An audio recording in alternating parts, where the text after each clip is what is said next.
and dropping that. Okay, so we are about to have a very fantastic conversation today. And what I always mention to people whenever conversations like this come up is if you know anyone that is going to benefit from what we are going to be discussing today, feel free to share the link to this conversation with them so that they can join us as fast as possible. Okay, your friends, your family member, even your worst enemy, please feel free to share the link to this conversation to them so that we can have them join us right now as fast as possible. Okay, we'll have close to 50 people on the call, and we're going to be discussing a very important topic, and it's around artificial intelligence with regards to 2026. I was speaking with my friend a couple of days back, and we realized that by next week, we'd have roughly 80 days or 100 days rather to get to 2026. So if you have plans with regards to how you want to make your 2026 to flow, it means that you need to start planning right now. Okay, so if you have plans that, okay, by 2026, I want to break into generative AI, I want to break into being a data scientist, I want to break into being a machine learning specialist, then all those preparations needs to start right now. Okay, but before we jump right into this conversation, I would love to know you and also get to know where you are joining us from today. All right, I would love to know you and also get to know where you are joining us from today. So feel free to just put in your name. Maybe you can say Zakaf joining from Nigeria or joining from Sokoto, as the case may be. Can say Kingsley joining from United Kingdom. Can say Desmond joining from so and so. Okay, we just want to understand the demography of people that we have on this call today. All right, so let's quickly do that within the next couple of minutes, and we're going to jump right into the conversation that we have immediately.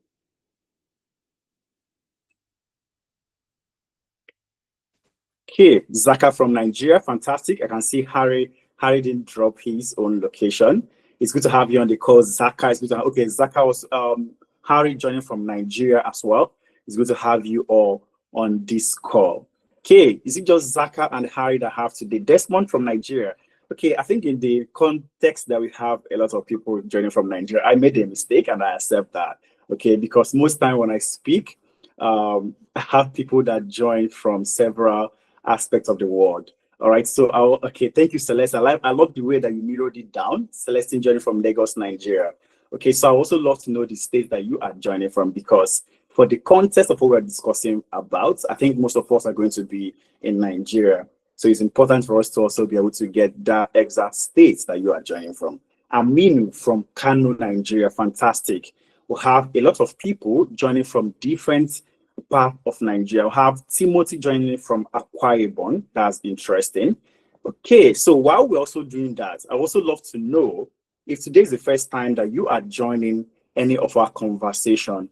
All right, if today is the first time that you are joining any of our conversation, also feel free to drop in a 1 in the comment section. But if you've been here before, just drop in any number as the case may be.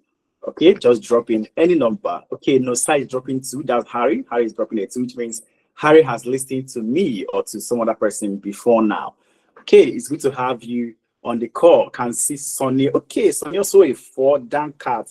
I've seen this name before. I've mentioned this name a lot of times, Dan Cat. So it's obvious that you are dropping a 6. Fantastic. It's good to have you all on the call today. All right, so I'm going to jump right into the conversation that we have. So our discussion today is centered around how you can actually land a job in artificial intelligence come 2026 and what recruiters are actually looking out for.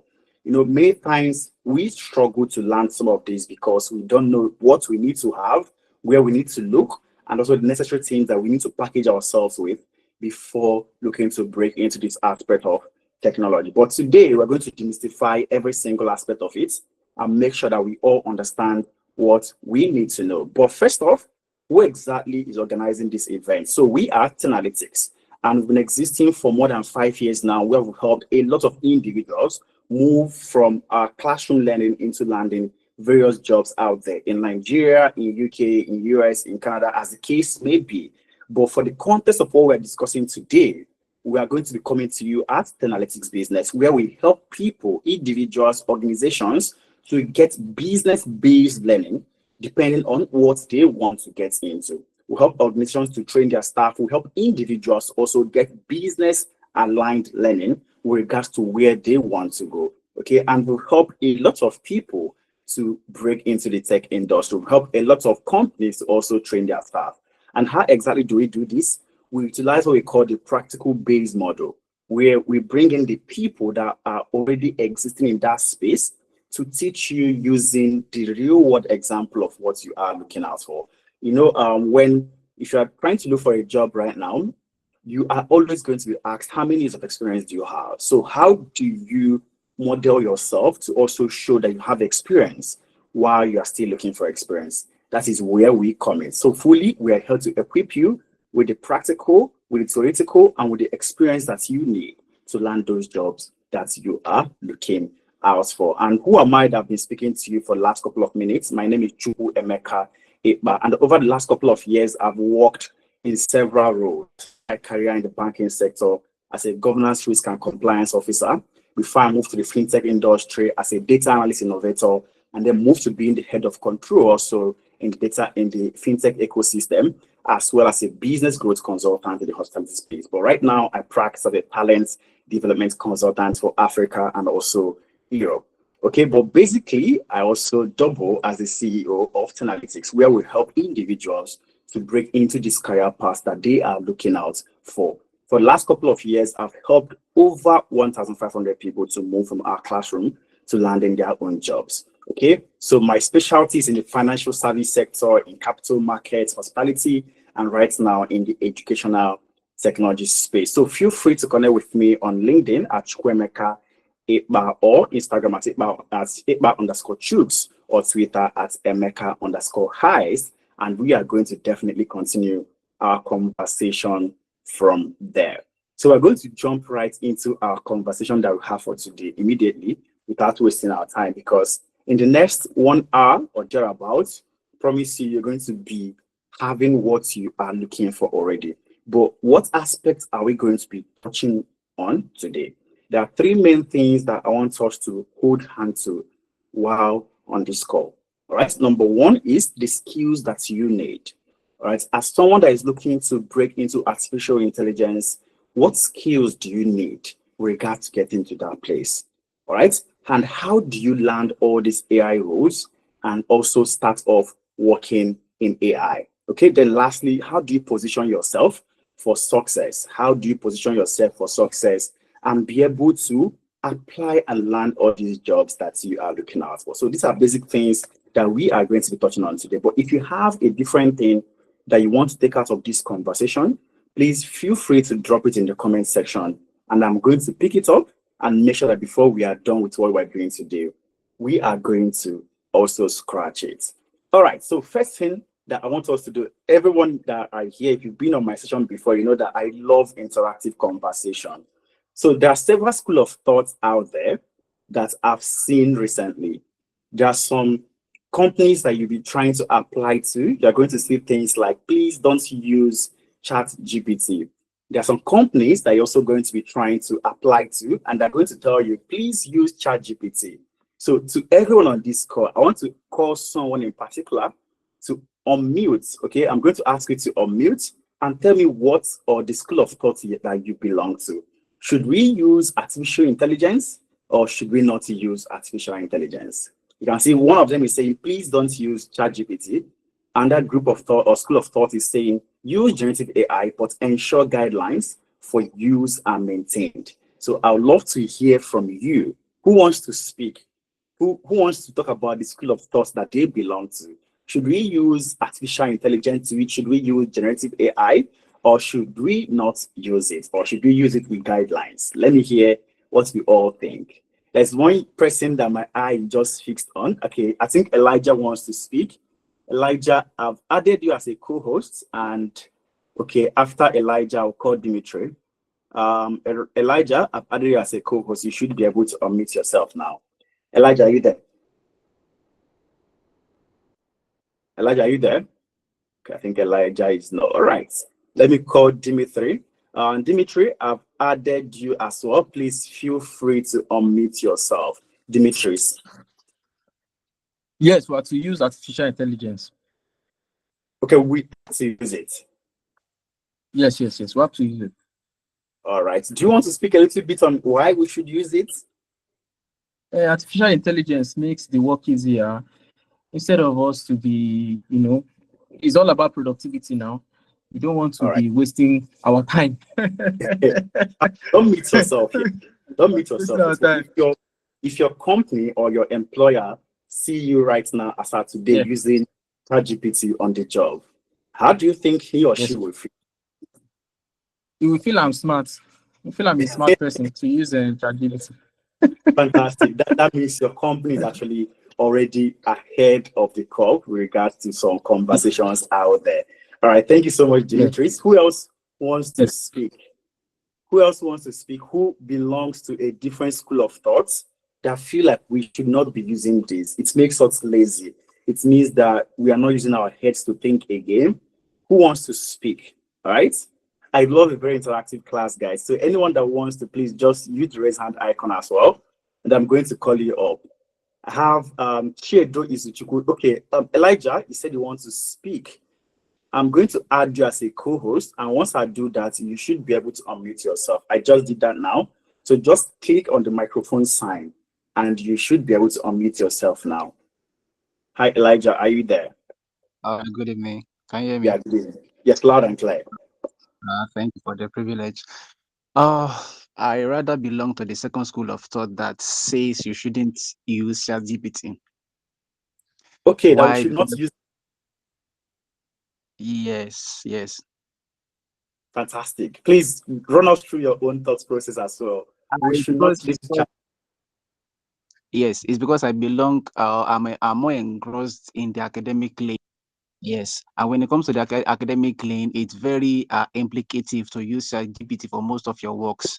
All right, for example, now your undergraduate projects, there are tools that can detect AI generated text and all of those things that if you are caught, of course, you'll be scored down. And also, when you're applying for scholarship, it is very, very detrimental for your for your grades to use ChatGPT to write your proposals, your letter, and use ChatGPT for some processes there at all. It is required that you don't use ChatGPT. Not a single string of ChatGPT should be detected in your applications when you apply for scholarship, abroad and things like that. And for me, the third thing is when you're using ChatGPT, for me, anyway, of course, partially I belong to the other school of thought, but I believe that Like it Elijah, have to shows. be one place. So. Okay. Oh, yeah. Of course. I'm still talking from the other school of thought. And that ChatGPT does not help you to engage your mind more productively. In as much as I can use ChatGPT for some tasks, I believe that the usage of ChatGPT might retard your mind, your engagement and productivity, such that you totally rely on ChatGPT tools for anything you want to do in life. Just leaving your mind blank without making use of your mind again. You're not developing your brain again. Just rely on machine, so to say. That's my take on it. Yeah. Yeah, fantastic answer there, Elijah. A lot of people are raising their hands now. I'm sure they're raising their hand because of you. But I'm not going to call everybody. Let me just unmute Dan Katz and possibly Buki and Roberts, and then we should be moving on. There are a lot of hand raised. So Dan Katz, I just added you as a co-host right now. Please unmute yourself and speak, Dan Katz. All right, good evening, sir. Yeah, good evening, Dan Katz. I actually used to be like the last guy that just spoke right now, thinking that you shouldn't use generative AI to do anything. But it works, it makes your work far easier. And until I started this generative AI with Analytics, I now find that a work that would take me like 10 hours to do, I will do it in less than 30 minutes. So, in fact, Elijah, I mean, the guy that spoke, just go and register and start one. You'll be amazed at what you will see. Generative automation, the way you automate your work, you go to sleep and wake up and just give an answer to it. So I believe in the school of thought that said AI is the in thing, sir. Thank you.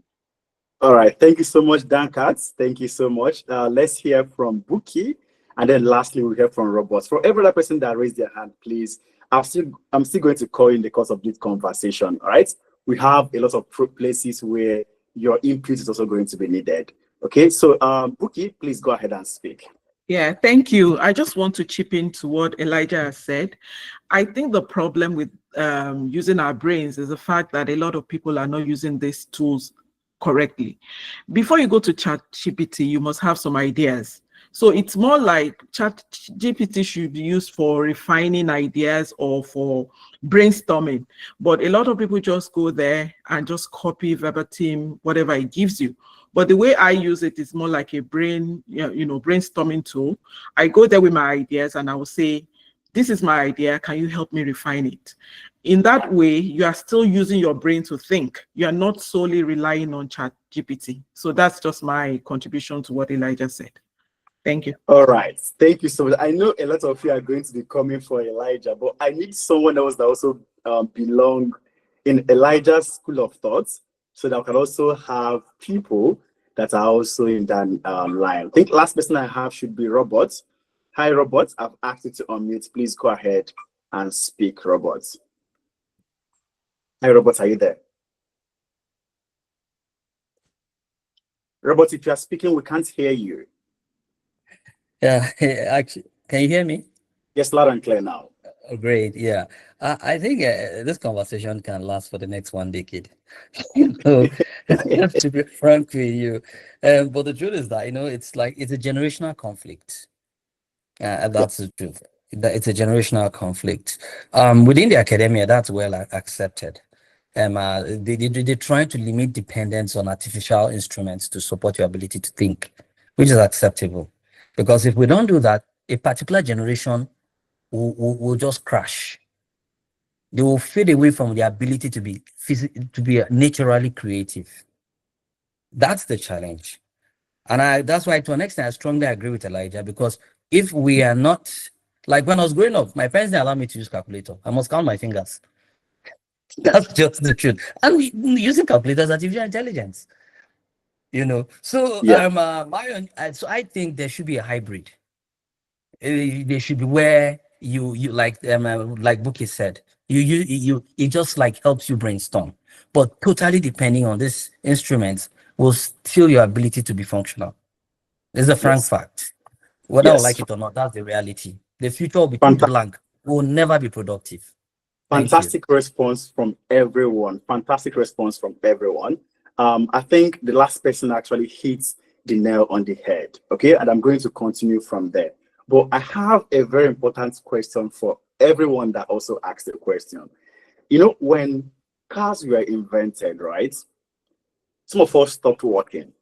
Right, we stopped using our legs to do exercise, to walk from. I mean, if my parents speak to me, they're going to tell me, "Oh, Chukwemeka, when we used to go to school, we crossed seven rivers and 7 mountains, and you guys are just using rides to move from place to place these days." All right, but that invention of car made us not to actually exercise. So I was saying that there is actually a side effect to it, which is we are no more exercising. Which is now why they are saying, okay, even if you are sitting in your office, at least stand up, walk around for 30 minutes, and so on and so forth. But the invention of car to make movements easy, is it a bad thing? So that's how we need to also look at some of these innovations that always come up. There is several innovations that are going to come up. I'm tempted to jump right into the practical to show us how someone without any experience can use generative AI, and how someone that has understanding of what they are doing can also use Gen AI. But we are going to get to that part. But I'm also going to tilt it to the academic side. Now, what happens most time when we, not to talk down on any country that we are joining from, but for the last couple of weeks or months, I've been doing a couple of research with some UK schools. And one thing I realized is that they've actually embedded the use of this into their own aspect of education. Right, so clearly, this is what they mentioned with regards to additional information on AI. So there is a particular school that had to look at the thesis work of what they are doing this time around. And what they said is the use of Gen AI is permitted in this assignment, so long as it is used in accordance with the instructions provided. All submitted work must be your own original content. This means that you can use AI to help you understand or find information, plan or proofread and edit work. However, you cannot use AI to generate your assignments. Okay, so part of the instruction states you must not prompt a Gen AI to generate your work. Retaining authorship of text means that you are responsible for the content and the structure of your writing, other than for the substances where you need to quote a Gen AI to. So even right now, schools are already quoting the use of AI. So the same way we're going to use Harvard referencing style, and we're going to do Chukwuemeka Comma 2025. People are now referencing artificial intelligence for their work also. So it means that most time we are always not fast to catch up with what others are getting into. But as of today, even in the education sector, the use of artificial intelligence have actually been infused. That's why you can see, I didn't just mention the last part as use Gen AI alone. I added a different clause. Use Gen AI, but ensure the guidelines for use are maintained. So this is actually very, very, very, I think this last clause is clearly for people that play in the education space. All right, there's a lot of guideline. A couple of months back, our company we had to implement Microsoft Copilot for one of the biggest financial institutions here in Nigeria.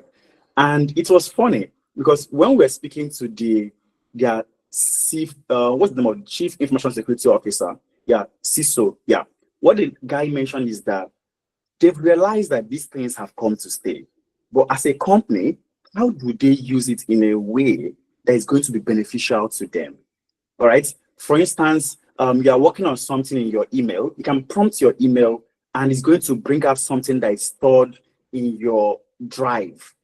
Right? You can be working on something, chatting with somebody, and it's going to generate your PowerPoint instantly. All right? All these things are possible with artificial intelligence. But when we don't sort of build laws or rules around it, that is when we use it the wrong way. It's just like when we talk about cybersecurity now.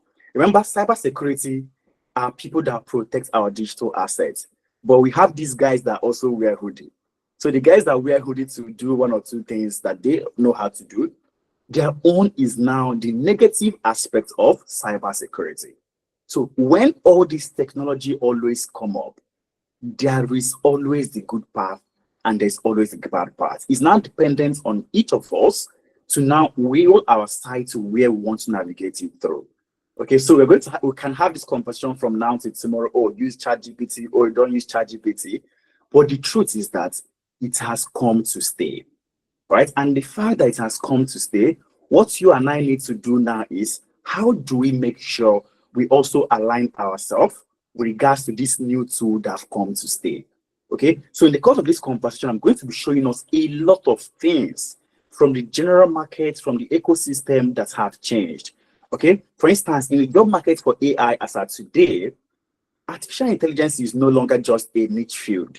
It's not just a field where we mention, oh, this is artificial intelligence sector of the economy. No, but AI has been infused into the different sectors of the economy that exist.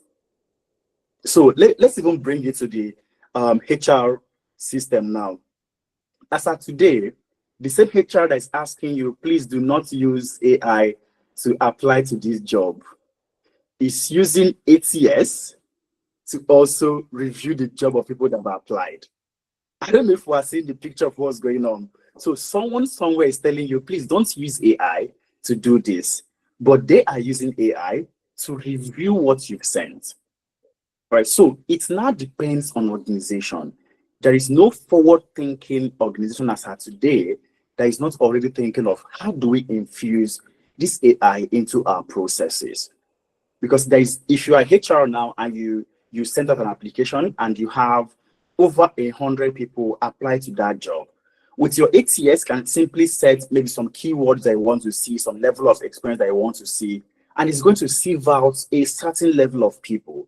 And you might be left with just 5 to 10 CVs that you can now easily look at. Remember, you've utilized artificial intelligence to also do your job. So every single sector of the economy now, they are using artificial intelligence. So there is this survey not even survey, it was a practical experience that was carried out, I think it's in either US or UK, in the healthcare sector. So there is a robot, artificial intelligence robot, that they wanted to use for operation. So a human medical doctor performed operation, and his success rate was at 95%. That's for human. All right. The human performed an operation and it was 95%. Now the AI performed that same operation and it was at 97%. Now, when they infused the human plus the AI to perform that same operation, the result was at 99.8%. So what is this telling us? What is this driving us to do? When the human performed that same operation, they had a success rate of 95%. Okay? And then AI performed that same operation and they had a success rate of 97%. But when both of them performed the operations together, we had a success rate of 99.8%.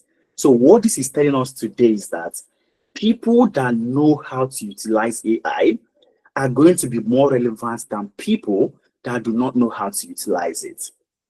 Okay, are we all following? If you're following me to this very moment, please just give me a thumbs up or a reaction. Let me be sure that everyone is following me. Okay, okay, thank you so much. Okay, so people that have learned how to use this artificial intelligence, they are going to be needed more than people that know how to use it. And the clear truth is this.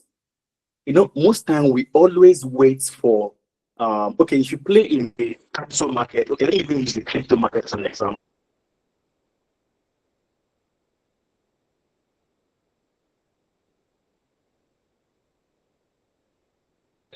When the noise is high already, sometimes Bitcoin just did 120. There's no need for you to get into Bitcoin after then. It means that it is already high. All right, we've already moved. So the point where you can easily get into the different crypto or assets that you want to buy is when it is at the low point. So that is what is also happening with regard to AI. Oh, what happened to my second device? Sorry guys, my second device is not coming up anymore. My screen seems to be frozen. But can we hear me? Can we hear me loud and clear? All right, thank you. So I'm going to try and bring it up again. All right. So what I'm trying to say is that when the noise is still low, is the best time to break into this AI sector because it's just coming like play. All right. It's still premium guys that can easily get into it. All right. And what it simply means is that the need for them is still high. When I was growing up, we were all asked to, Chukwuemeka, get into a professional environment because when you get into a professional sector, you can't easily be able to, land jobs. Right? I studied civil engineering for first degree, right? We've gotten into professional sector, but by the time we are getting into it, we're now realizing a different thing altogether. That is not just about getting into this space. What are you coming here with? So that's the same thing. So people that are able to get into the artificial intelligence as fast as they can, they will be more important than people that are going to be getting to it when the entire noise is now out. So what it simply means is that the best time to actually get into the artificial intelligence sector is right now. So it means that the best time to get into artificial intelligence is right now. Okay, for some weird reasons, my laptop is just misbehaving. For some weird reason, my laptop is misbehaving. So, but I'm going to continue this conversation, right, with or without my laptop. Treasure, please feel free to show my slide from your own side so that I can also continue with this conversation. Okay, while my laptop is coming up. So like I was saying, people that know how to use this are going to be the individuals that will be able to break into this artificial intelligence. Now, I've talked about the core aspects of AI. Thank you so much, Treasure. I've talked about artificial intelligence not being a niche field anymore. Okay, so the focus has shifted entirely from just building models into deploying and scaling different aspects of this system. So the focus has shifted from just building models into, can you actually be able to deploy? Can you be able to scale? And can you actually be able to maintain this system? So that's what is now needed, and not just people that can instantly come in and just use Gen AI to try and do one or two things. I don't know if we're all still following me. I don't know if we are all still following me. Thank you. Now, also, recruiters, like I mentioned before, are also using AI to screen individuals. So your application has to be AI friendly. So for instance, I'm going to be honest with everyone on this call. If I see an application that was written with AI or any text that was written with AI, instantly I'm going to understand every single thing and see. If you see ChatGPT, right, you notice that it uses some style of hyphen, right? That this thinking hyphen that it's always used. So if you're someone that have not been able to understand it, once I see someone that writes and there's always that hyphen, it's not that you can't use it, but it is rare to see human write with that aspect of style. So what it simply means is that once anyone sees it, they can easily say, ah, this guy is using ChatGPT. So what do you need to do to make sure that you are not in that bracket, right? What do you need to do? It simply means that once the AI is done generating anything that is you need, you have to also infuse your own knowledge. First, remember, you are the one giving it the thoughts, all right? And then afterwards, it's giving you something back. Then you are proofreading and then also humanizing it to be what you want it. Okay? I think Chiedo's hand has been up for a couple of minutes. So Chiedo, I'm going to ask you to speak. Let's hear what your own thought process is also. Izuchukwu Chiedo. Hi, Izuna. Are you there? Okay, you just dropped your hand, possibly. Okay. All Yes. right. I just, it's a hand I raised when we were talking about the hybrid thing on ChatGPT. So I'm of the opinion, I'm of the school of thought that there has to be hybrid, because hybrid takes care of redundancy in the development of the brain, and also takes care of the efficiency which the AI brings on board. Thank you. All right. Thank you so much, Izuchukwu. All right. So he's also affirming to what we are talking about. All right. He is also affirming to what we are talking about. Now, from all these things I've mentioned, what and what do you need to have? What and what do you need to understand for you to be able to play in this sector fully? All right. Treasure, please go to the next slide. For you to actually be able to effectively, know what you are doing here, you need to have both the technical skill and some experience qualities. For people that are just joining or people that are dropping off, please, let's make sure that we fill the attendance form. Right? There's an attendance form that my colleague Treasure is dropping in the comment section. So after it, what we always do is we are going to share the slide and also the recorded version of this conversation. Okay? We're going to share the slide as well as the recorded version of this conversation so that you can easily be able to listen to it and also go through the slide. There's some embedded links that you may need to watch once you are done with this. All right, moving on. There are some technical core skills that recruiters are looking for.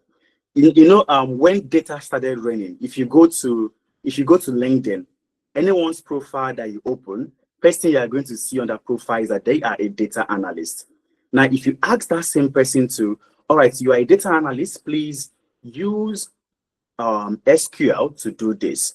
You are a data analyst, please use Power BI to do this. You are going to realize that they cannot actually do some of those things that they put on their LinkedIn that they can actually do. So that is what is also happening right now. People have started saying, oh, I know how to use ChatGPT. I'm a ChatGPT expert. I know how to use all this. But when you give them some things to do, can they actually be able to utilize it very well?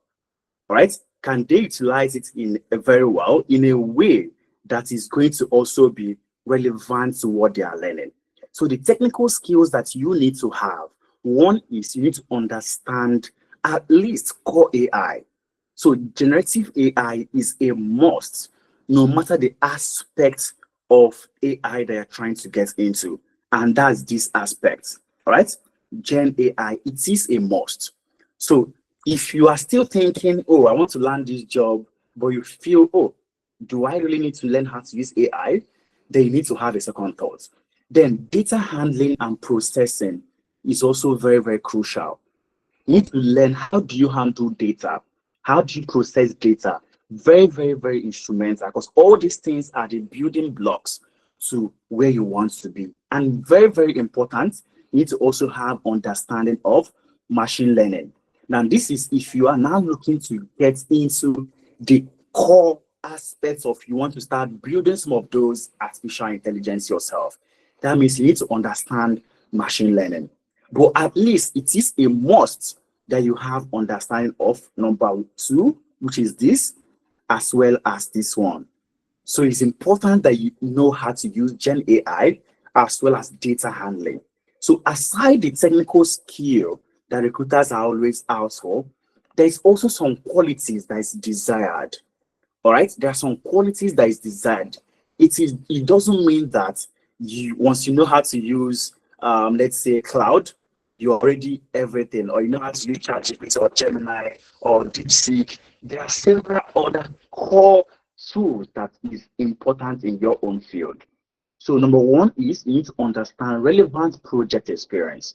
Right, you need to have that relevant project experience. For instance, I don't mind that my data analyst is using ChatGPT to give me information. Most important thing I need is that it is the right and correct information. But as a data analyst and you want to use AI, there is a way you're going to prompt AI, and it's going to give you something that may not make meaning to you. And today we're going to also look at all those things. So part of the other skill that you also need is strong communication skill. And of course, adaptability and continuous learning. So adaptability is one of the core skills that I've seen that anyone that plays in this tech space needs to have. So when we started learning, at first it was Excel, then they said, oh, it's now Power BI, move to Power BI. Next is now SQL, move to SQL. Oh, it's now Looker Studio, move to Looker Studio. Oh, it's now Tableau, we move to Tableau. So consistently, new tools are always coming out. So every single month, every single day, new tools are always coming out. So you need to be adaptable to some of these things. If you go to a Microsoft-focused organization, they are going to be using, what's it called? Power BI, right? They are going to be using Microsoft Power BI. If you go to a Google-focused organization, that's people that use GCP, they are going to be using Looker Studio. If you now go to organizations that maybe they're not using any of them, they might be using Tableau. But all these tools that I've mentioned now, they are all doing the same thing. Power BI, Tableau, Looker Studio, they all do the same thing. So that adaptability is very, very important. So let me put it in layman terms. It's just like today we're using Google Meet for this call. All right. There is part of our organization that we use Zoom for the call. There are some places that we use what's it called? Microsoft Teams for the call as well. But remember, all of them are all call tools, conversation tools, messaging platforms. But if you have understanding of how to utilize one, it will also give you what you need in the second one. So that is why adaptability is very, very important. So the first thing I want us to write down, if you're looking to land jobs in AI, first thing you need to know is that relevant internship experience is very, very crucial. So anybody that is trying to tell you, oh, come, let me teach you this, without giving you practical projects that you are going to be working on, that at the end of the day can comfortably say, this is my portfolio. While I was interning with Analytics, I worked on this project, and this is evidence of what I've done. So all those things are part of what recruiters are looking for. So you need to be able to build that same experience and all those internship opportunities. There's a video I sent out a couple of days ago And what I was speaking about is simple. So when I was working as a control manager in one of the fintechs in Lagos, right? I was just a control manager. But by virtue of being a control manager, I did some activities that were tilted to cybersecurity. I did some things that were tilted to compliance. I did some things that was in GRC. I did some things that's even a core administrative manager's role. So after getting all those experience, today I can tell you, oh, I've actually played a role in the cybersecurity space. I've done something as an admin manager. So all those things are evidence of things I've done in the past. So that is why relevant internship is very, very crucial. Once you've been able to build that portfolio during your internship, during your course of learning, you can now be able to showcase your project. Remember, you built a portfolio from several projects that you've worked on, so you can comfortably now show a visible evidence of what you've been able to do. Then, very important, work history. Remember what I said earlier, while I was interning with Analytics, I worked on this. So this is some things that people that don't go through a platform to learn. All right. If you decide to go through Chukwuemeka to learn right now, you can't say, oh, while I was interning with Chukwuemeka, I did this. All right. But if you are interning with Analytics, if you are learning with Analytics, you can comfortably say, oh, while I was actually interning with Analytics, I worked on this. And this is also what recruiters are needing. So you can comfortably actually put Analytics in your CV as evidence of what you've done in the past. So all these steps are what you need. And lastly, continuous learning. Like I said earlier, for a field like this, it's not a place you just jump right into and jump right out back. There's need for continuous learning.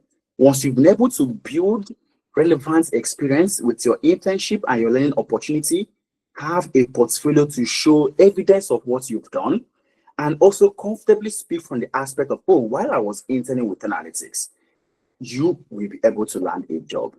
All right. But how easily can you actually get to that point? So quickly, I'm going to skip all these success stories of people that have been able to do this in the past. All right.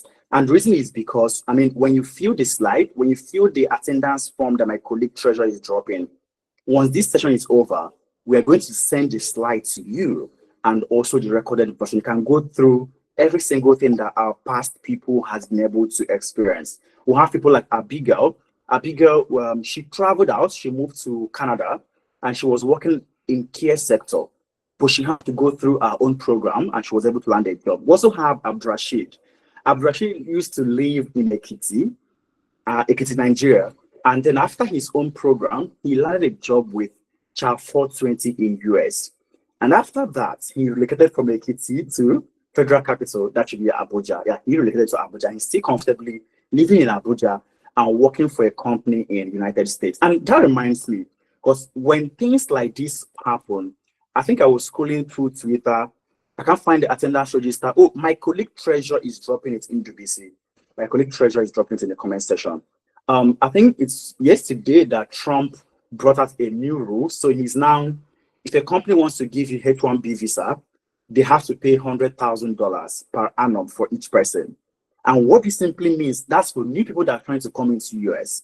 What this simply means is that how many employers are actually going to pay $100,000 per annum for someone just to give them visa sponsorship.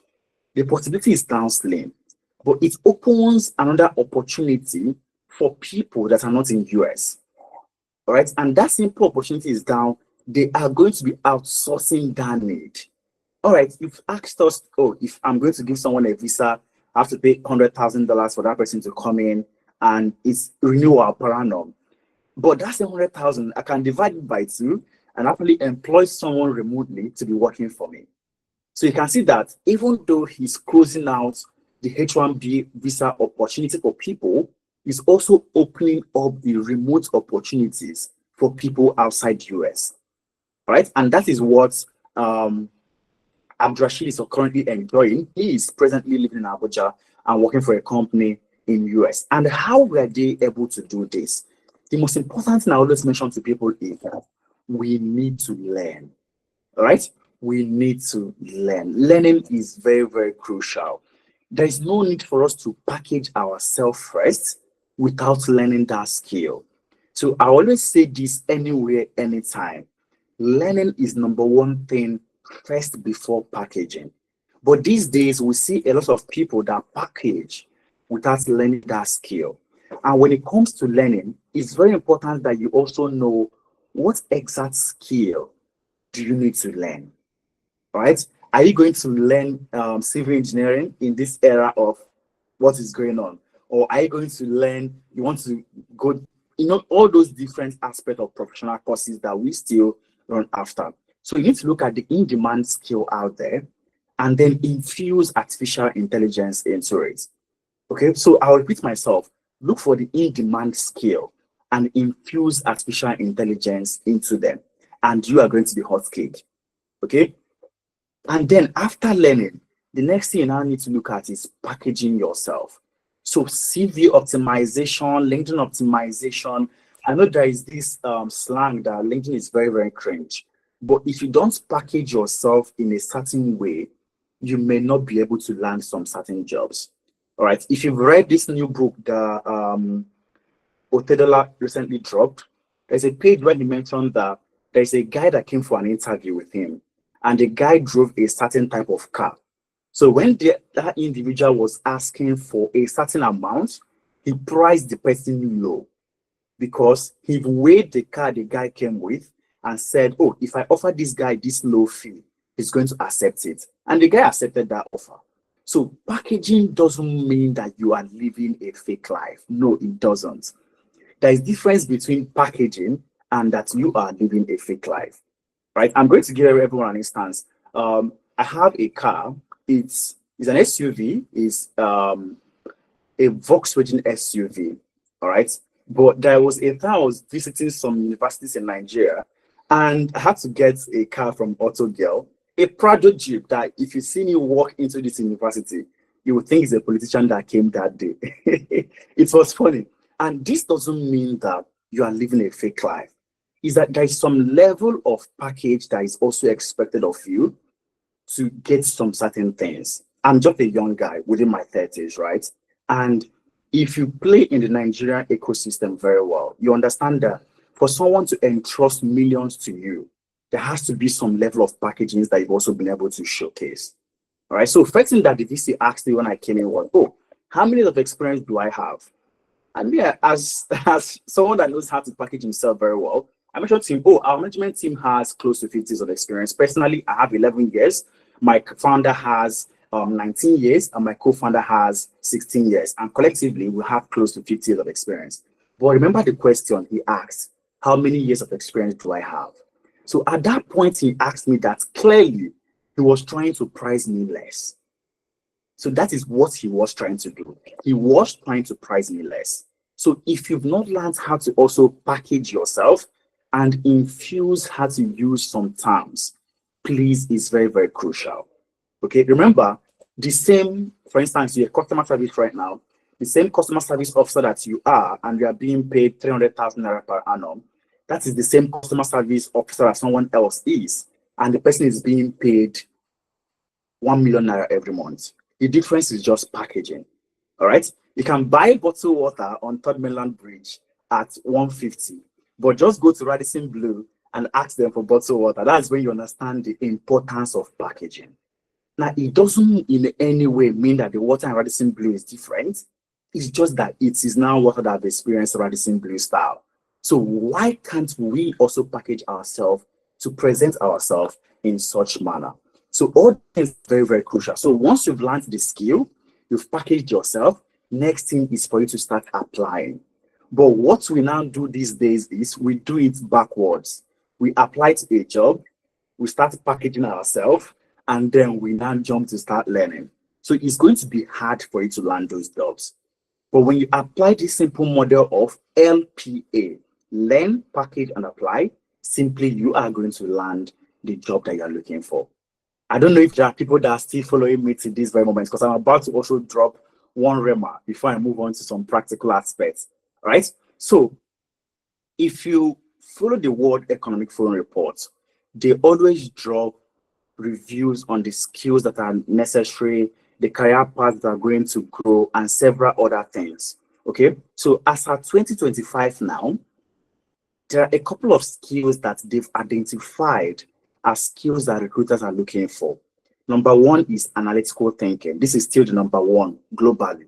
And that's why if I ask everybody here to send their CVs, I'm sure I'm going to see, oh, I'm an analytical thinker, I'm a creative thinker, this, that, because that is what's in vogue. Okay. But what has changed? Where is the world going to? If you look at let's look at the first 10 skills here. You're going to see that number one is analytical thinking. Number two is resilience and flexibility. Then we'll have leadership and social influence. They're now looking at creative thinking, motivation and self-awareness. It is at number 6 that we're even seeing tech literacy. Number 6. Then you go to number 7, empathy. Number 8, curiosity. Number 9, talent management. Number 10, customer service.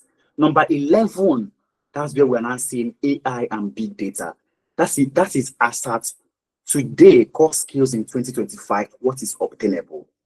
You can see that the first group of skills that recruiters are looking for is around cognitive skills and also self-efficacy and then working with others. So most important skill that are looking for is cognitive skills, self-efficacy, and then working with others. But if you click to see where the world is moving, all right? So they've now looked at the skills on the rise as well. Between 2025 and 2030, where are we going to be? You're now going to see that the number one fastest growing skill as of today is AI and big data. So what this simply means is that the same way we were all equipping ourselves with analytical thinking, creative thinking, the time to start building that AI and data skill is now.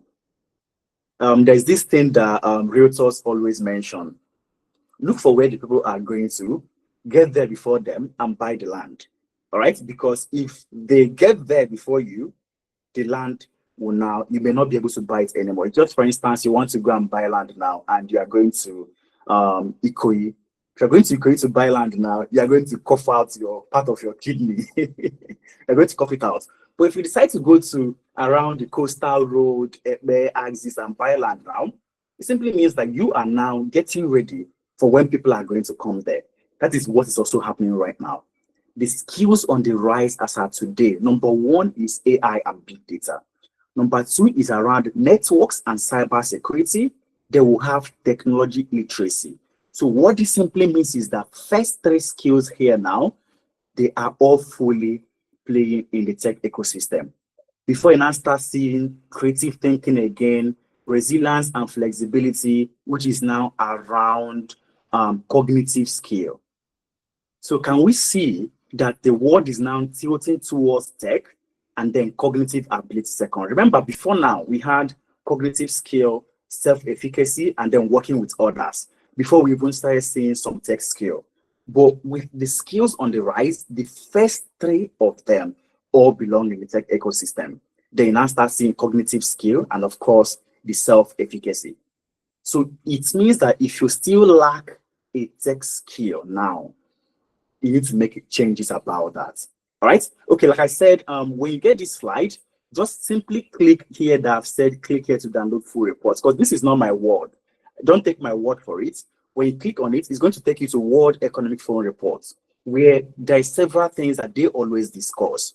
They discuss the future of jobs, where is the world tilting to regard to economy, which skills are going to be relevant. Okay. Once you click on that report, it's a very, very, very big report that is close to 100 pages. Just take out your time and go through every single one of them. So I always mention to people that don't take my word for it. Okay, do your own research. Click on the report, read it yourself, and find the place that you want to be. So what I've just done is just to summarize it for people that may not want to read, right? Okay, so the fastest growing word skill as of today is AI and data. And if you are looking to break into any aspect of tech ecosystem or any sector, this is where you need to be looking for. But remember, the first thing you need to have is 1, you need to have that technical expertise. Okay, then 2, build that relevant experience, and then of course you need to also be adaptable. So I've just summarized everything I've also mentioned, which is around learn, package, and apply. So learning the technical skill for you to be standard and be sound with regards to the tool that you've learned. Building experience by working on projects while you are learning. Okay, to build up that relevant experience where you can comfortably now say, oh, while I was interning with analytics, I worked on this. And then, of course, you being adaptable, that there is now several tools that exist. Okay, so quickly, one thing I also mentioned to people is that there are a lot of sites out there for us to look for a job. A friend of mine currently got a gig from remoteok.com. And from here, what it simply means is that once you come to this platform, you can see jobs that have been dropped. This one was dropped 23 hours ago, and what I'm looking for is simply AI tutor, native English speaker. All right. So there are several platforms that also exist that we can easily be able to leverage with regards to looking for this.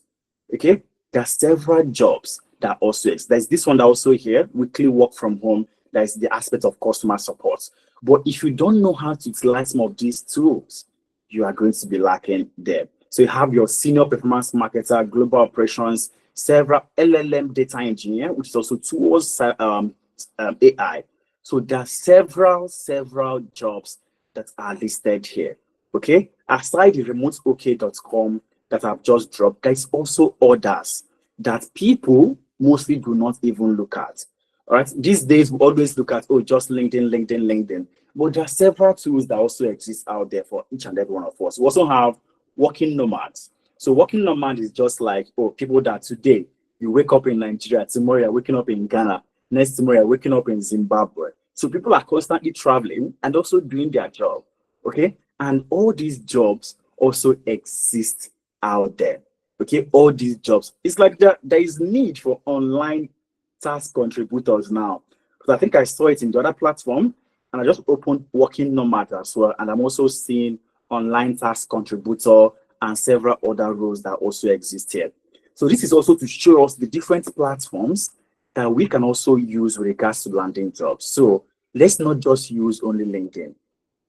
All right, let's not just use only LinkedIn. There are several job boards that exist out there, especially if you are looking to be in Nigeria and land jobs that exist out there. All right, like I said earlier, with the new law that our boss Trump just dropped, it means that people that are looking to get visa to US through H1B, the possibility is slim. All right, I can count on my fingertips how many companies that can comfortably say, oh, come over, we're going to pay $100,000 to the US government for your visa. That means that route is also drying up. Now, the opportunities that are now left is now being able to comfortably be where you are and work for these guys. See a role, AI content analyst. But how can you be a content analyst without understanding AI? So I always mention to people that AI is just an infusion of artificial intelligence into all the already existing career path. So if as of today, you are a customer service person, you are a sales guy, you are admin officer, what you will be looking for is how do I infuse artificial intelligence into what I'm currently doing? Okay, because that is where we are now getting towards. We were doing our normal company meeting last Tuesday, and one of our staff raised their hand and said, Chukwemeka, are you trying to lay us off because you are automating several processes now? That question hits me because it never occurred to me to even lay off any staff at any point. But they've seen recently infused artificial intelligence to be placing sales call. So what this means is that AI has been trained to mimic how I speak. That this AI is going to call you, you are going to be speaking to the AI, and you're not going to know that it is AI you're talking to. And the AI is going to have all the sales conversation with you and close you. So this is the extent of course. So the sales guys are not asking, oh, Chukwemeka, what's the plan for us? Are you trying to send us home? I simply said, if nobody is sending anybody home, it's not for you to now learn, how do I know how to manage this AI? Because it's somebody that set up that AI for us. All right. So you're a salesperson, you now need to learn, how do I set up artificial intelligence that has to make sales calls and train it using my own style of conversation? That is you infusing AI into what you are doing. All right. So we may not be able to click on all the links here, but I've also attached the link to every single one of them: remoteok.com, working nomads, we work remotely, Angel List, and of course, LinkedIn. LinkedIn is still very, very crucial. So when you get slide, you can easily click on any of them, and it's also going to take you to the site where all these jobs are posted. All right. So remember, you need to fill the attendance form that my colleague Treasure is dropping, so that once you drop it, by the end of this conversation, we can now easily be able to share this with you.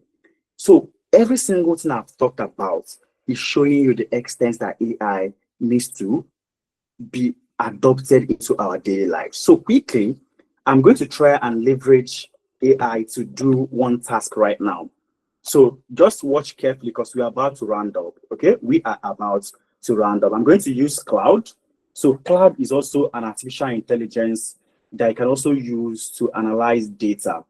Okay, so I'm going to use Cloud. So you simply just type in Cloud, CLAUDE.ai. This is cloud.ai. So Chukwemeka returns. I'm going to try and analyze one of the data I have right here. Which Excel sheet do I have here? So I have this.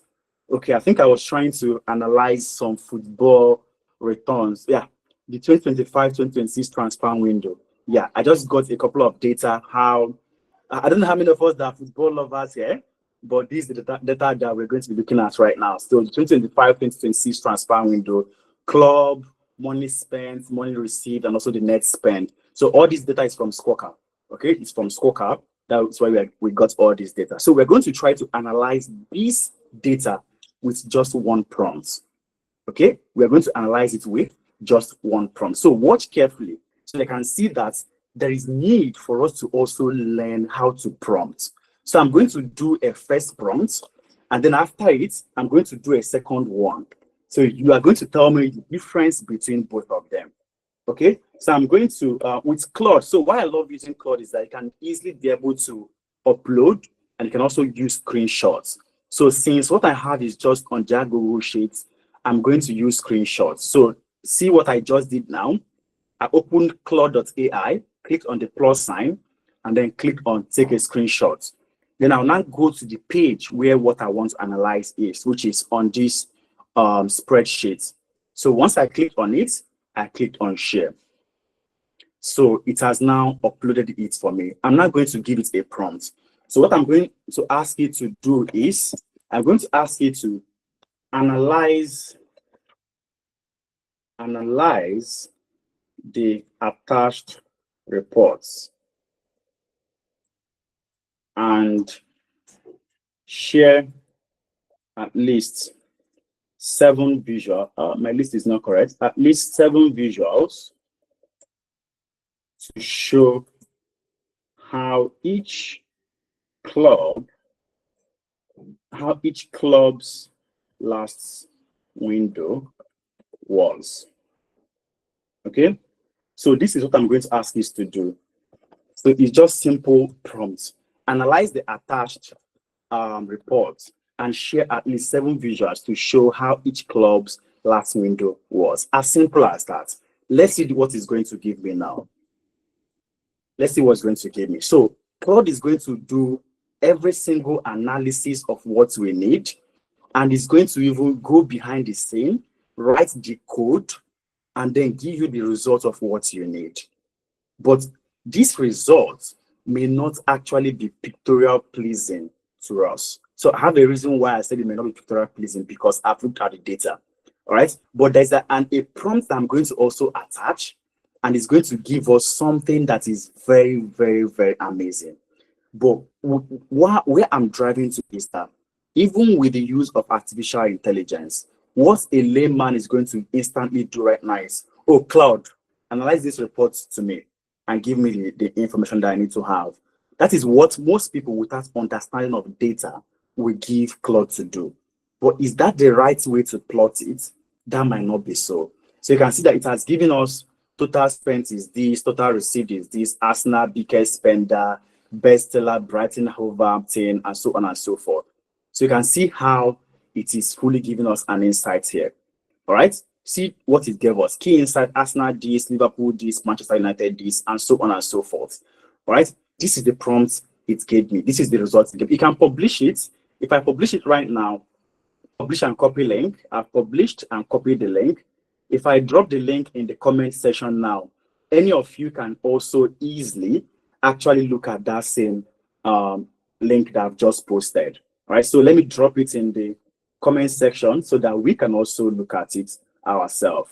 So let me drop it. I don't know why this is not coming up. Let me close all these brushes here.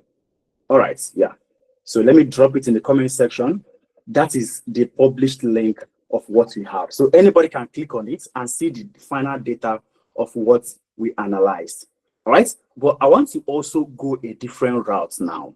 Now, using that same Claude.ai, I'm back to Claude.ai, using that same data, right? Using that same data, I'm going to prompt it a different way so that we also understand the importance of prompting, which is a difference maker with regards to what you need to learn. So same thing, take a screenshot for this one, share it, and then I'm going to give it that same prompt. All right, that same prompt, which is, oh, that's not it, which is analyze the attached report and share at least 7 visuals to show how each club last window was. All right, full stop. I'm going on. Use scaling so that each visual can be seen clearly at a glance.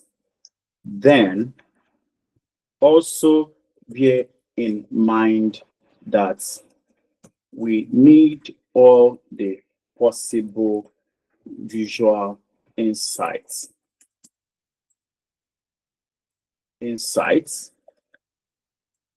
All right, this is the same work, but different prompts. Now let's see what is going to give us in the end right now. Let's see what is going to give us. Now, this is where it is important for you to also understand data. All right, because if you don't have that underground knowledge of data, you may not understand what scaling is. Okay, because if there is a lot of disparity between two information, all right, and scale is not applied, it means that the chart is going to be distorted. It may not be aesthetically pleasing. So this is the reason why, even though you need to get AI scale, you need to still have that background knowledge of what you are trying to get into. So I'm able to know a lot about scaling because I understand data. So it means that if you are looking to break into Gen AI, you need to also break into it from a specific aspect. From the aspect of, oh, you're a Gen AI specialist for data analytics, you're a Gen AI specialist for HR, you are AI automation engineer, you are AI project manager, as the case may be. But it's important for you to still have that background knowledge of the key place that you are getting into. So because you are trying to break into Gen AI for data analytics, it doesn't mean that you should not learn Excel. It doesn't mean that you should not learn Power BI. It doesn't mean that you should not learn all those other tools. It means that you need to learn them and then know how to leverage them using AI. Are we seeing the difference in these two reports now? So this is what the new one gave us. It's giving us this data. Now, it was not able to give us this because the distortion is going to be large because it was not scaled. But because I've applied that, use scaling to present this data for me, it can now comfortably show me this is the net spend for each club. Apparently, Arsenal is the highest net spender. How many of us are Arsenal fans here? That the highest net spender, that they didn't make any profit this last case. In this case, what does scaling looks like? Please, example. Oh, Sophia. Okay, Sophia, I'm going to give you an example now. I hope I can draw on this screen. Apparently, I can't draw on this screen. I have to go to PowerPoint to be able to draw. All right, let me try and draw here. So what scaling looks like is this, Sophia. So for instance, let's say one person spends 300 million now. All right. So 300 million means that it might see this place as, let's say this place is 1 million. This place is 2 million. This place is 3 million. This place 4 million. This place 5 million. All right. This place 6 million. This place 7 million. Now, for you to plot a graph that is going to touch that 300 million and come back and plot another one that is going to touch 5 or 3 million. So I don't know if you understand the picture, because some clubs spend as high as 300 million, which means that graph is going to be as high as beyond this screen. All right. Why some clubs spend as little as maybe 1 million, which means it might stop here. So without scaling, you are going to notice that some graphs will go out of your visual view. Okay. While the other ones will now be quite low. So you need to now apply scale to now say, okay, scale this and then give me the visual. So scaling is the ability for you to now use that same 300 million and find a suitable scale that will make it appear in one view. And also the person that spent 1 million will as well appear in that view. I don't know if that makes sense to the person that asked the question now. I don't know who asked the question. Okay, that's Sophia. Fantastic. So that's what scaling is all about. But remember, you may not be able to know this if you don't understand data first. And that's what makes the difference. So it's easier for someone that has the background knowledge to be able to utilize these tools. Let me try and make this bigger. Okay, let me publish it and then go to the site. Publish and copy link. All right, so I'll publish those and drop it in the comments for us to see. And when you go to both of them, you are going to see clear difference of the two aspects. The way you explain it, show you understand. Elijah, I told you I was a civil engineer and I was drawing graph all my life. That's by the way. Okay, sit as an image copy to clipboard or please block. All right. Okay, so I want to copy this again so that I can show us the new aspect of visual that we now have. So I also drop it in the comment section so that we can on our own also look at it personally. So this is clearly showing you the importance of having the background knowledge. Now, remember, this is what we just plotted within a space of 5 minutes.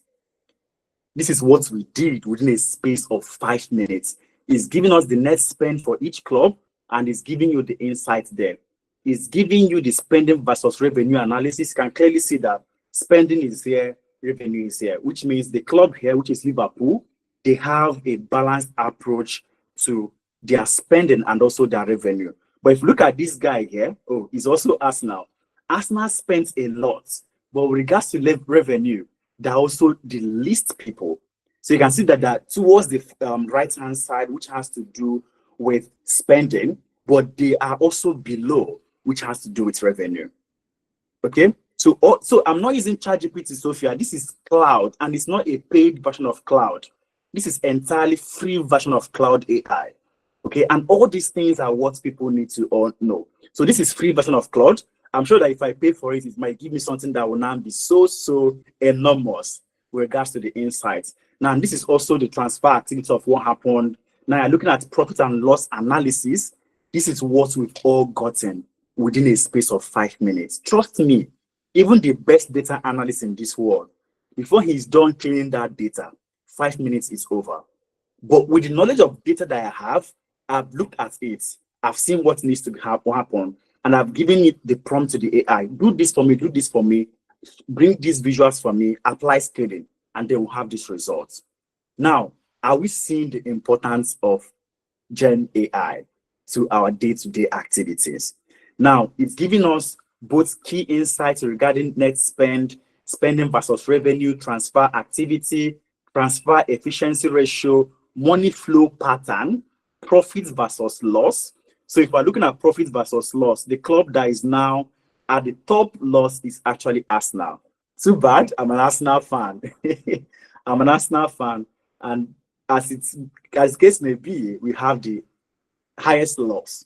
Okay, not probably loss, but with regard to when you look at it from spending and also the revenue that you brought in within that same transfer window. Remember, it's just a specific transfer window that we're looking at. So on your own, depending on the data that you want to analyze, that is also what's going to give it the way you're also going to prompt it. But the most important thing is that you need to understand what you want to do. Okay. Now, this same Claude, I'm sure if I gave it to you before now, and gave you that same data, you may not be able to come up with visual that is also like this. Okay, because you just ask, oh, Claude, give me insight from this data without speaking to it in the manner that it's understand, which is now crucial. So you can see the other things that it's actually been able to give us: total spent in the transfer window, total revenue got, average spend, profits making, Liverpool, Chelsea. Liverpool is the biggest spender, and then Chelsea is the best seller. So this is actually showing us everything that we, and I'm sure if you're a football fan, you agree with me that Liverpool is the biggest spender this last season. They bought Isaac, they bought Ruiz, they bought a lot of people. Sorry for people that don't watch football, but I'm going to use football to drive my points home today, because that's data I was working on before this call. Okay, so this is to show you what you can achieve within a small space of time. Now, let's look at the first report that we generated. You can see what the first report gave us. So you can see what the first report was giving us, because we were not applying that scaling. So it's now finding it hard to find a way to make all these things to show. Is it possible to copy this Claude presentation to PowerPoint? Fantastic. Fantastic question to the person that asked. So you can copy the Claude report. You can screenshot your screen and add it to the PowerPoint. But you can see that it has some visual effects when I hover over it. So when you remove it out of this cloud, this visual effect will be gone. So you will not be copying just the picture and then attaching it to your PowerPoint. I don't know if that makes sense to the person that asked.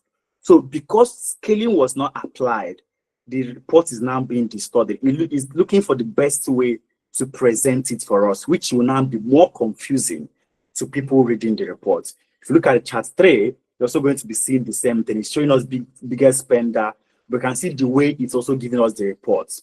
If you look at this first one and look at the second one, you are clearly going to see, is it possible to import your text in different formats and generate the PowerPoint slide? The question is not clear to the person. It's not clear to me. That's Robert. Please, is it possible to import your text in different formats and generate the PowerPoint slide? Okay, it is possible for you to import your text. So we're not importing text in this context, Robert. Remember, we are the one that prompted it what to do. So see what we did here. We uploaded it and gave it this prompt: analyze the attached report and share at least 7 visual. So the only thing that we imported was the data set itself, and then we gave it the prompt on what to do. All right, so that is what we simply did, and it now performed all the magic by itself. As simple as that. But the difference also lies in the prompting. All right, the difference lies in the prompting. If they give you Claude and give me Claude, I'm sure I'm going to perform more using Claude than you, and it's because I have understanding of prompt engineering. How do I prompt my words in a way that is going to give me the results that I'm looking for? And that is what most people do not have. So if, as of today, you can say, oh, I can use ChatGPT, because you're asking ChatGPT, oh, ChatGPT, what's the best thing to do? What happens so and so? Yeah, you are just conversing with your friend ChatGPT. But the skill of prompting is different from chatting with that same tool. And that's what makes the difference most time. So within a space of 5 minutes, we were able to build a full report of what happened in the transfer window last month. Okay, and this is to show you the extent that AI has gotten to. If you give that same report to a data analyst, highest data analyst can tell you, oh, before close of business, you get your report. But I gave you that same report before 5 minutes. Both of us are data analysts, but I've been able to infuse AI into what I'm able to do. Right? For people that do not follow the entire experiment and practical fast, please make sure you fill the attendance form. So we are going to send the slides to you, and then also send, okay, what I'm going to do, let me add the link to this sheet to everyone also. So I'm going to attach the link to this sheet. Can you export and customize the visual, Christiana? So Christiana, you can export the visual, but you can't customize it. So what you can do is to actually be able to change the prompt and give it the prompt for it to now customize and do that exact thing that you want it to do. I don't know if you understand what I'm trying to say. So you cannot, once it's out of Claude, you will not be able to actually make changes to it again. So I want to add this data set for all of us here to have, so that we can also use it to practice. All right, after this call, use it to practice.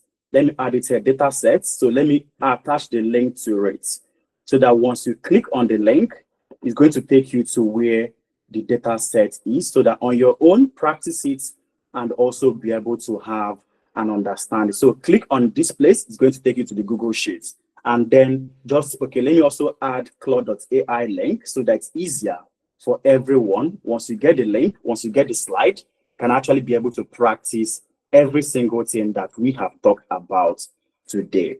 I hope we all followed what we just did. How did you convert from the code to the visual? Fantastic, Christiana. Christiana, I didn't do any conversion. I just gave it the prompt. It's finished writing the entire code. So let me go back to that page. Now, this is the page now. All right, you can see this eye here. All right, you can see this eye here. If I click on this other aspect, it's going to take me to the back end, which is now the code that it wrote. So I didn't change anything. Once it is done writing the entire code, instantly it's going to change by itself to the visual. Okay, but if you want to go to the code base, so when you hear code base, okay, we built this mobile application, this is the code base. For that exact visual, this is the code base of everything that happened there, right? And it's simply by clicking on this sign here. Once you click on it, it's going to take you to the code base. Once you come out of it again, it's going to bring you to the visual side. So the eye side brings you to the visual, while the greater hand side takes you to the code base. I hope that makes sense to you now. Christiana, you've asked a lot of questions today, and that's really, really a very, very impactful one. So like I said, I've added the data sets for all of us to have. I've attached the link to the data sets. I've also attached the link, insert link to Claude AI as well. Claude, so it's simply Claude.ai. Okay, and that is it. So once you get the slide, fill the attendance form. After this session, my colleagues are going to share the slide with you, and also the recorded version of the conversation, so that on your own, you can now easily be able to also practice and build up what we've talked about. Remember what I said, this is how you build up your portfolio of what you've done before, by working on projects, right? And that's the same way we've been able to help a lot of people. And at first, it always looks impossible until it is done, right? So all these are also success stories of people that have made the same move before you. And there are two things that employers look out for. Okay, that's your skill and also your experience. Your skill and your experience, nothing else.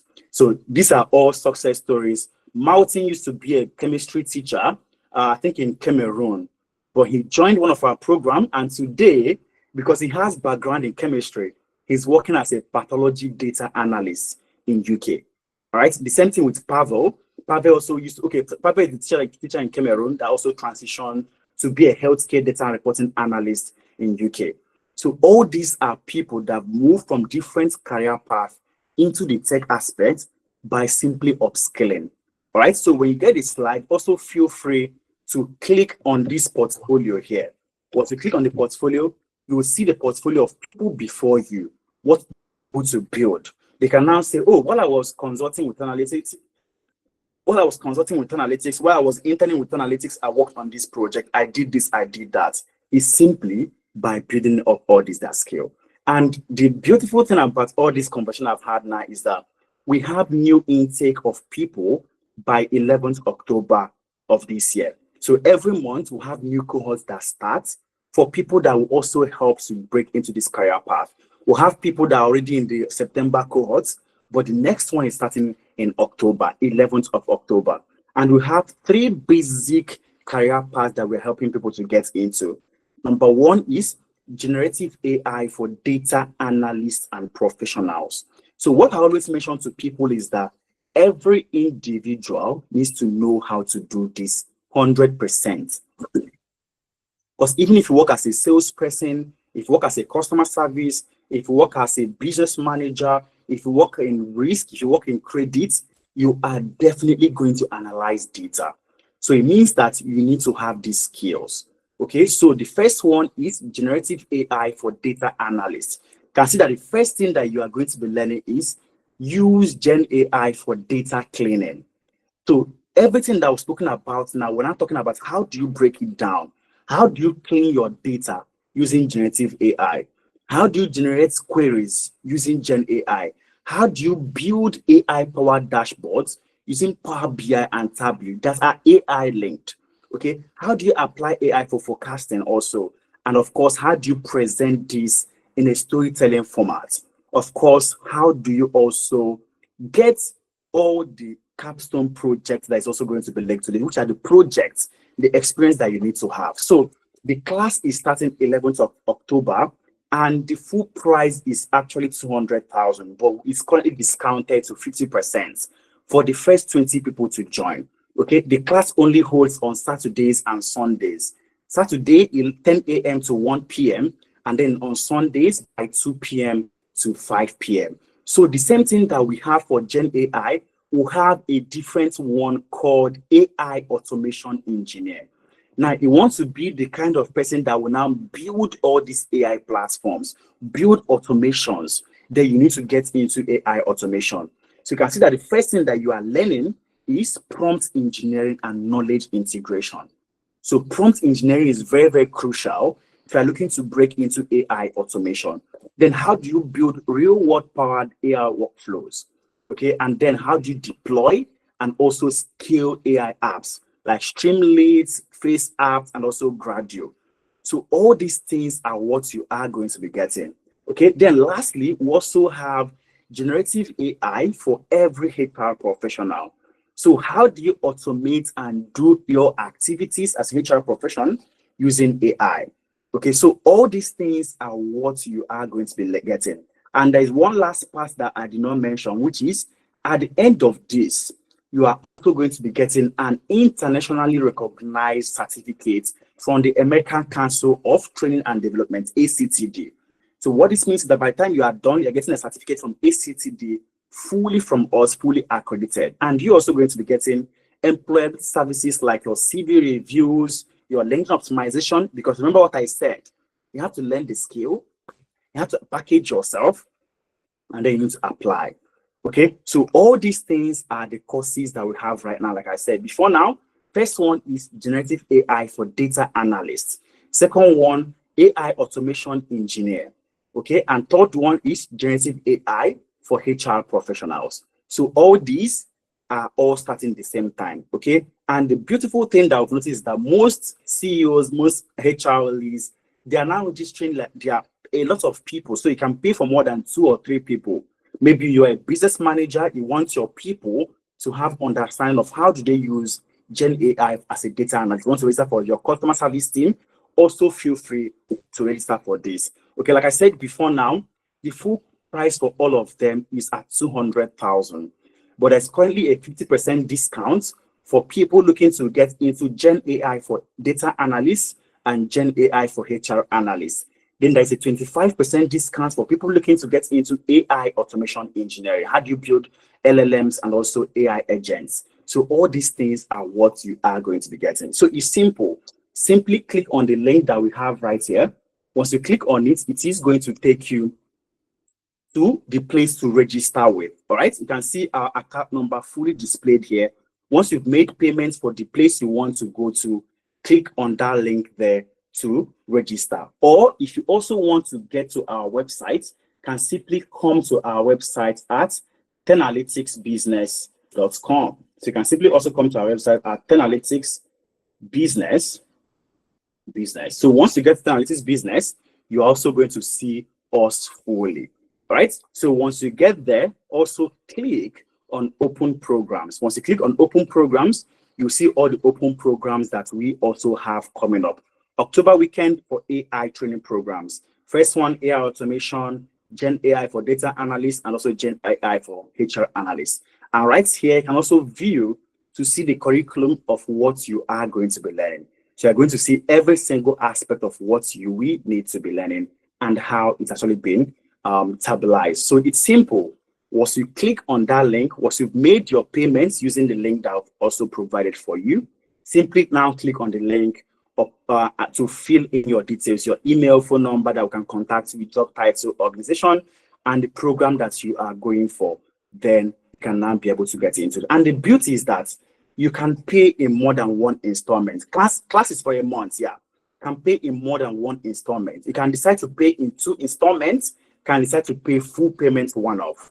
Okay. And all these things is to make sure that people easily get into any of this. All right. Like I've said earlier, simply take the account number, make the transfer, and then come right here and upload and register. And it is fully a virtual class.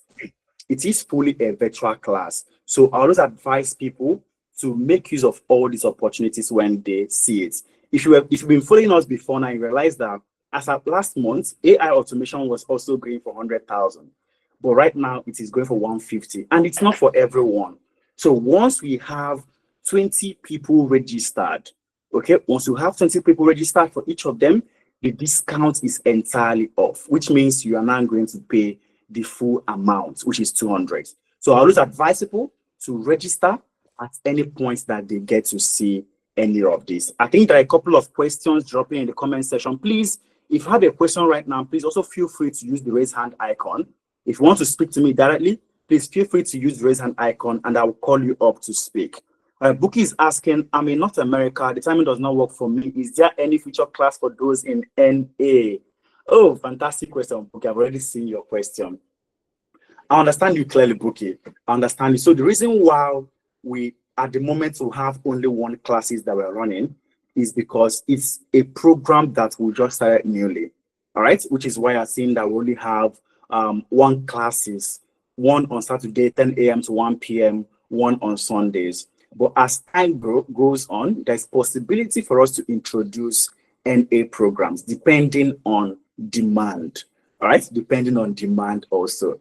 But what I would advise you to also look at, Bookie, I think 10 a.m. West African time should be around 4 a.m. Mountain time or Eastern time as well. Let me see where you said, okay, North America, yeah. If you're using MST or EST, it should be around 4 a.m., 5 a.m., fantastic. That means that might be the price you have to pay for now, Bookie. All right, that might be the price that I have to pay. When I was doing my MBA, I was working with one financial institution that it was hell. But that MBA that I found a way to craft out time for, that's part of what enabled me to be able to run most of these businesses as of today. So sometimes there are some prices you have to pay. So for you, it may be for you to wake up by 5 a.m. So that is, for now, we don't have programs for NA. It's just 1 class, because we don't want it to be over saddled with people for now. So it's just a premium package program that we are running. Thank you, Bookie. So if anyone has any other question, please remember, feel free to use the raise hand icon so that I can also call you up to speak. I think the other guys, any knowledge requirements for AI automation engineer, career paths, Israel. Fantastic question, Israel. So there is no knowledge. So what we try to do, if you look at each of them, you're going to see that we are also going to try and walk you through how to do every single one of them. So it's a beginner-friendly class that even if you have a certain knowledge already, when you come into the program, we are going to treat you like you don't know anything yet. So it's beginner-friendly that we teach from ground zero upwards for everyone. I hope that answers your question, Israel. Okay, what's the duration of the class for Christiana? So it's on Saturdays, 10 a.m. to 1 p.m. Then on Sundays, 2 p.m. to 5 p.m. just for a month. 4 Saturdays in October, 2 classes every weekend. So by the time you're entering November, you already have the skills that you need and you're now building up on it for it to now be able to land the job that you're looking for. Remember what I said earlier, it is just for the first 20 people for each of them. And once that 20 spots are fully taken, the price goes back to the full amount. So after sessions like this, those spots are taken as fast as possible. So I advise you to key into it and try to land your own registration as fast as possible. Like I was saying earlier, we also got into our Beta Capacity program last year. This year, we got into Dohe Accelerator program. And the plan is simple. How do we help more people to be able to break into this? Since the class will be recorded, she can jump on. Okay, fantastic also, Bookie. Fantastic response that you've given there right now. And that's from Prince Kelechi. So Bookie, remember, all the classes are also recorded. All right. So even if you miss a class, the recorded version will also be available for you. So what this simply means is that when you wake up, you can decide to go through the recorded version of the class itself. So what that means is that you can go through it and then be able to also ask questions. So we have like a close community where after each class, everybody that joins the program are in a closed community. They can also ask questions there. You have access to your facilitator also, where if you have a challenge, you can also call the facilitator's attention to it and he will walk you through it. So book it easily. You can register. The classes are also recorded that in events that you miss a class. For instance, this session is recorded. There are people that had calls that came in, they dropped off. There are people that had to drop off along the way. Once we are done, we're going to send the recorded version of it to everybody for you to now be able to go through. That's how all the classes are also done. All right. And the recorded version is a lifetime access that you have forever, which means that it is yours and yours forever. So when you are done, this is also the certificate that you are going to be getting. Please, will you walk us through building a portfolio, Prince Kelechi? Fantastic question. Fantastic question. Now, the aspect of building a portfolio, we have to consider that, okay? But what I always tell people is this. Building a portfolio is actually very simple. I had a friend, he didn't have a different link that he created for portfolio. What he simply did was, every project that he works on, he's going to upload it on LinkedIn. Every project he works on, he uploads on LinkedIn.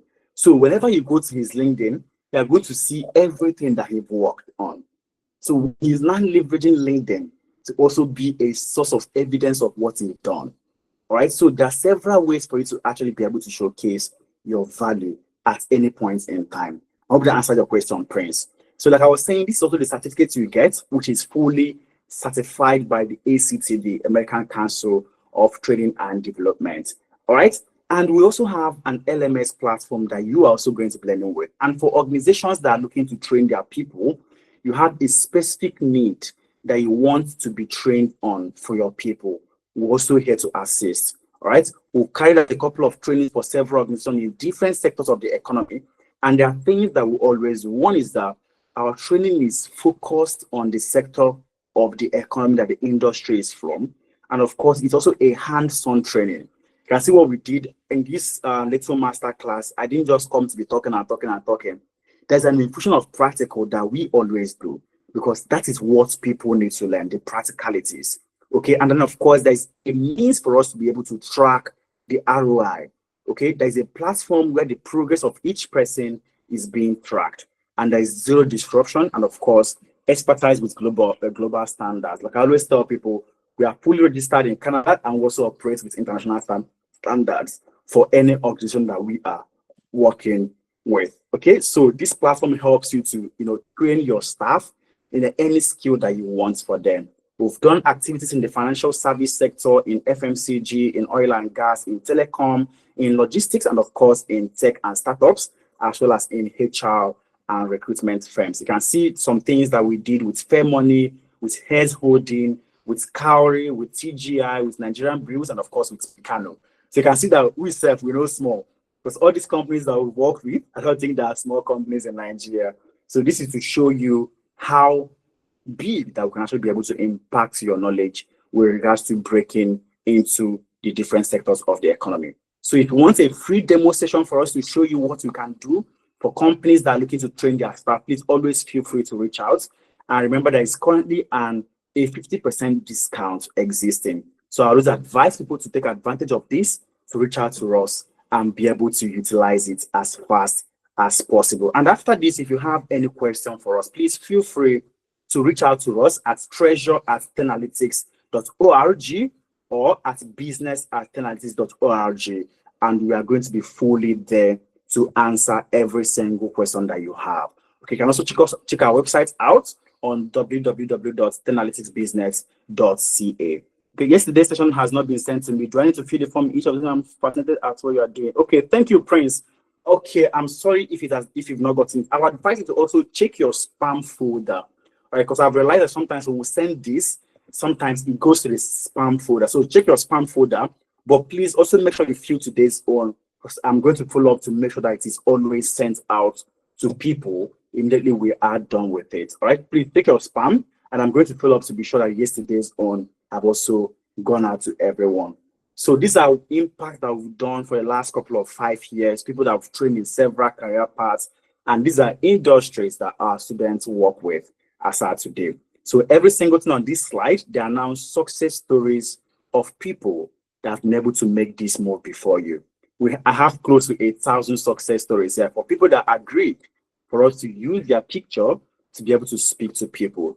So I always mention to individuals that when it works out for you, please always give us a feedback, because that same feedback, that same success story, that is what others may hear, and is going to make them understand what we are doing. So you can always be able to reach out to these people on LinkedIn to ask them, oh, how was your own experience with these guys? How did it go? So they can directly hear from the horse's mouth. Thank you so much, everyone, for listening to me for the last 1 hour, 45 minutes. I know I promised 1 hour, and we've gotten into 45. Please give me the same start dates for all programs. Sometimes, interested in 2 programs, robots. That might be a lot. Okay, robots. I would advise you start with 1, or you can register for 1 and register a friend of yours for the other one. Then after, 2 of you can teach each other. Okay, if you can't have that patience, okay, it might be hard for you to combine both of them because they all go at the same time. So what I always advise people to do is register for 1. It's a month program. When you're done with 1, you can now register for the other one. Or if you are scared that the price may change, you have the opportunity to actually register for both of them and then defer that you want to start 1 the next month. Okay, what it simply means is that you've secured your spot right now, but you are deferring to start in a month's time, robots. Okay, so you can register for AI automation and for Gen AI for data analysts. We are starting with Gen AI for data analysts. You are deferring your starting dates from October 11th to possibly November 12th, as the case may be. So what it simply means is that you are deferring the starting dates for the other one. Okay, that might be the best style that you can go, robots, but you can't be in both of them at the same time. I hope that makes sense to you. Okay, so like I was saying, all these are now success story of people that have been able to do this before you. And like I always mention to people, we've helped close to 3,000 individuals to break into the tech sector through our own assistance. So thank you so much, everyone, for listening to me for the last 1 hour, 45 minutes. Remember, please what value can Gen AI give me as a business? Oh, Chibuike, you got me at my last thank you. What value can I, as a business development manager in a bank? Fantastic question. Now, Chibuike, it depends on the trajectory you want to go. Now, let me change your mind now. I started my career path in the banking sector as a control officer, but today I am the CEO of a tech company. All right. So if this doesn't convince you, I don't know what else will. So most time we may not be able to see the true picture, but there are some certain skills I was able to get when I was in the bank. Even as a control officer, what I was doing then was, this CSM doesn't know how to download and analyze data. I would tell her, okay, bring your report, I'll analyze it for you. And I would do all those things for her. And that was how I was building up my own experience.